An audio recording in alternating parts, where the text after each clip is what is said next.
This is one of those situations where I was not going to make this the main story. Yeah.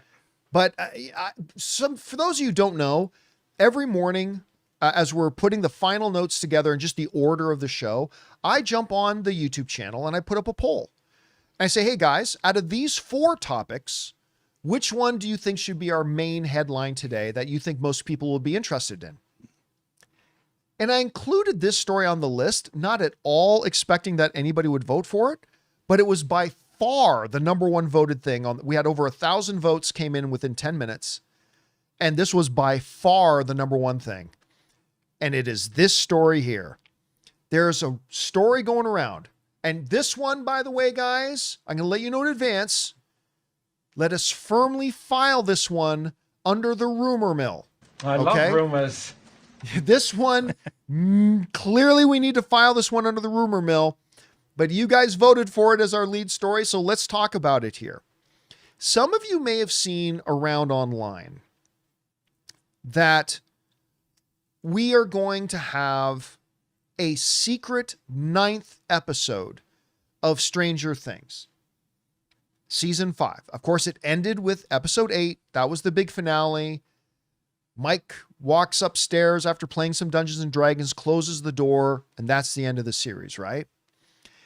But going back to this headline here, we've been seeing, and you've probably seen it all over online, that there is this massive theory going around that on January 7th, on Wednesday, 2 days hence from now, that Netflix is going to drop a secret episode 9. And it's been picking up steam. I love rumors. It's been picking up steam. So let's go into this article here. It's something being called Conformity Gate. And here's the theory. According to Conformity Gate believers, the epilogue shown at the end of Stranger Things was actually an elaborate mental manipulation orchestrated by Vecna. This claim persists despite the villain being impaled and then beheaded by Joyce wielding an axe during the finale. Supporters of the theory have compiled supposed evidence from the season itself, pointing to details like every character's having their hands going the same direction and all that kind of stuff.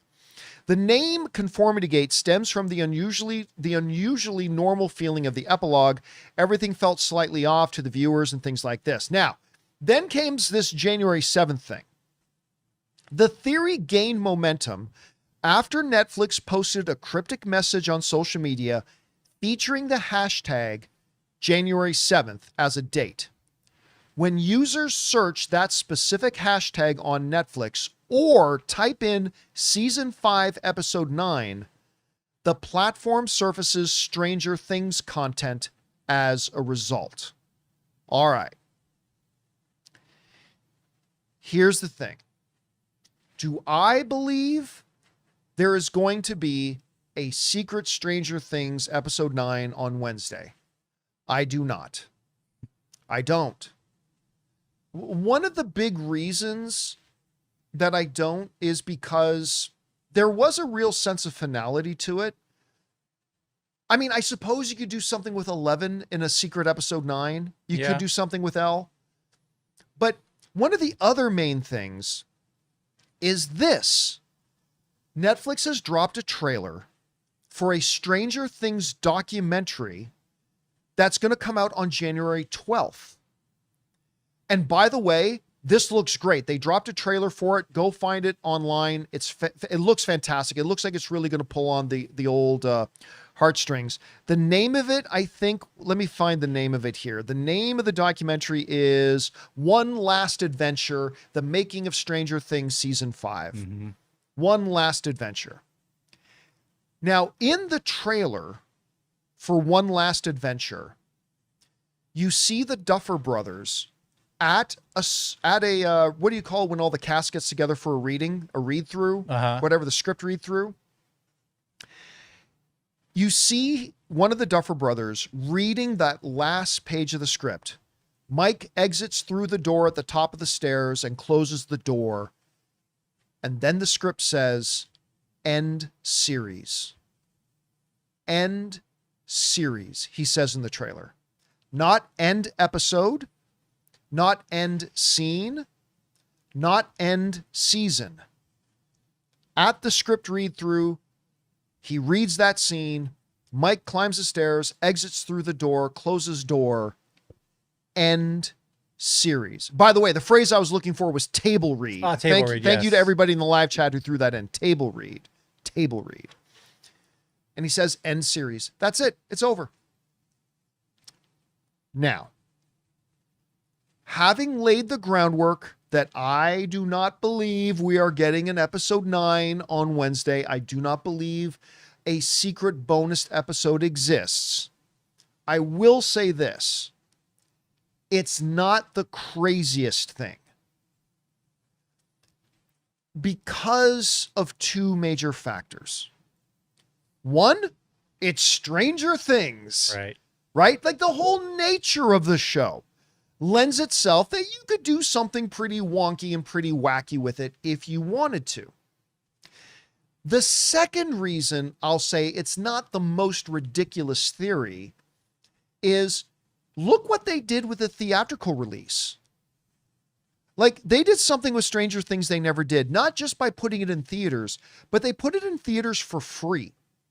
You didn't even have to buy a ticket. You had to buy a concession stand voucher, but then you got to get concessions with that. Mm-hmm. They put it out in theaters for free, something that they had never done before.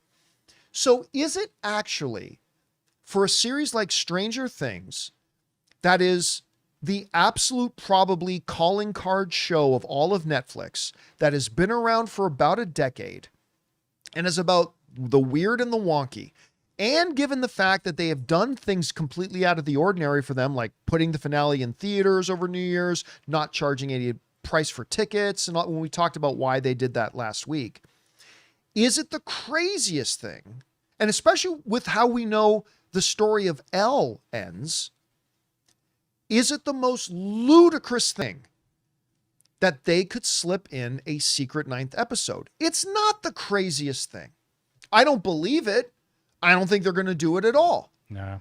But if Wednesday night comes around and I pop open Netflix and I see at the top of the carousel Stranger Things Season 5, Episode 9 bonus episode, am I going to be like completely shocked? Probably not. Probably not completely shocked. Again, I would bet $5 that it's not true. It's not going to happen. Again, the end of that trailer saying end series, I think that's definitive.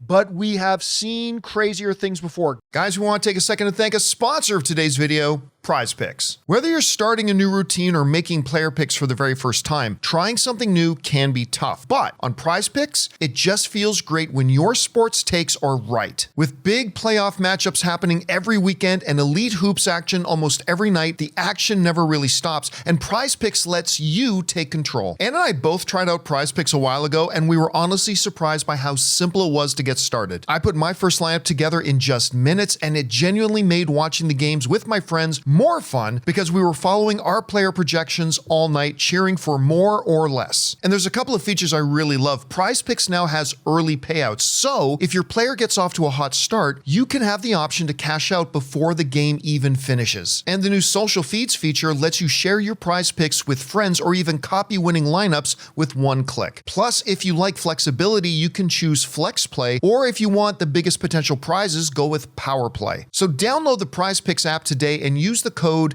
Campea to get $50 in lineups after you play your first $5 lineup. That's code Campea to get $50 in lineups after you play your first $5 lineup. PrizePicks. It's good to be right. Guys, we live in a world where Jamie Foxx came back to play Electro, which was considered by all, especially me, to be an absolute impossibility. But they didn't bring back Paul Giamatti. But they did bring back Rhino, damn it.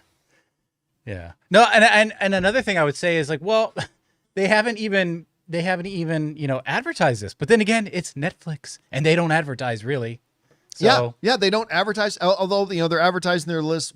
By the way, side note, I'm really excited to watch this little documentary. Me too. Because even though I'm not the biggest Stranger Things fan in the world, just the trailer for that pulled on my heartstrings a little. We literally watched these kids, these children, Yeah. grow up in front of our eyes. We grew up with them. I mean, and so I felt really kind of emotional about it. I'm really looking forward to watching this, but I believe this on January 12th is the actual last thing we're going to see from Stranger Things. Probably. And, you know, just to run off of what you just said, you know, it was 5 seasons, but it took almost a decade. Yeah. And in many ways, like, I think I started with like AMC. That it was like when that thing first had come out.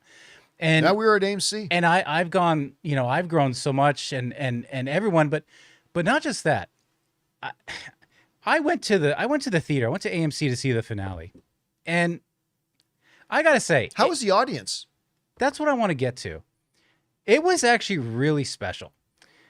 And after the movie, I got to say there was a buzz and an excitement in the hallways of AMC that I haven't experienced in a movie theater. Now, I'm actually kind of getting emotional about it, like in a long time. Like, you had people in their 40s and 50s, all the way down to tweens, who were equal enthusiasm, if you know that movie, who were equally enthusiastic about this film and the experience, right? The experiential event of it. And people were just hanging out in the hallways afterwards, talking. I can't remember for decades where people were coming out. Maybe it was during like Barbenheimer, yeah, where people were actually still congregating in the hallways outside of their theaters, all chattering, all talking, all joking around. Everyone was happy. And it was for a Stranger Things finale. And there was something really special about the buzz and the excitement in that theater, but also the fact that this was multi-generational. It was really special. I just sat there and I leaned against the Avatar IMAX poster thing stand up, and I just watched, and not creepily, but I just people watched. And I watched as people were saying, "Oh, look at this movie. Oh, we should come back and see this. Hey, look at that." And like generations doing this. Yeah. It was really special. It yeah, was you really know, special. when we talked about this last week too, right? Like not everybody loved the finale for Stranger Things, but everybody I talked to or have heard from that went to go see it in theaters loved it. It's just a great example too. I've said this before, I'll say it again, about why watching movies the way they were meant to be watched in a movie theater with a crowd, with an audience, it just makes it better. It will always be better. It will always be better. That is the best way to watch movies. And the fact that they had that communal event where Stranger Things fans got together with perfect strangers, other Stranger Things fans, and experienced that together, I believe heightened the experience for everybody. And I kind of wish I went to go, even though I'm not the biggest Stranger Things fan, I kind of wish I went to go see it for that. My experience with the audience and what it meant to everybody surpassed like even my feelings of Stranger Things, which I kind of like got weaned off of as it went, but I still appreciated it. But yeah. So let me just ask just straight up, just quickly. Do you think there's going to be a secret 9th episode? No. Yeah, I don't either. I also feel like that kind of cheats the audience and it takes us out of like, oh, everything you just saw was just a dream. Well, okay, let me say this. I 100% do not believe the fan theory that the last half of episode 8 was just a Vecna-induced dream. You know what? I don't believe that at all. I feel like it's just a bunch of copium because people weren't happy with it, and they're like, "But this explains why it was like this." That's nonsense. Yeah. I believe you got to be smoking the good stuff to. Yeah, you know what? Actually, at the end of Game of Thrones season 8, that actually was just a dream sequence that didn't happen. Because if you look at it, there was this prophecy that said that was going to happen, but only in the hearts of. But I'll say this. But that doesn't take away from the fact that as improbable, it was a D&D game. There is a chance, however unlikely, where's that quote from?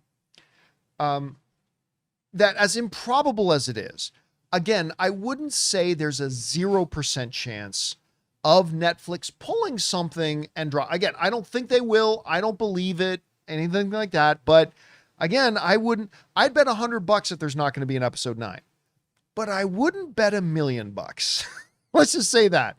I wouldn't bet $1 million, but I don't believe for a second that if there was an episode 9, it has anything to do with the last part of episode 8 being a dream caused by Vecna. If anything, my guess would be it would be about Elle. What happens after Elle actually disappeared? Not from the story Mike was telling, but like what actually happened. If they were going to do something, I think that's what it would be. But again, I don't really think they're doing that. Anyway, guys, question is for you.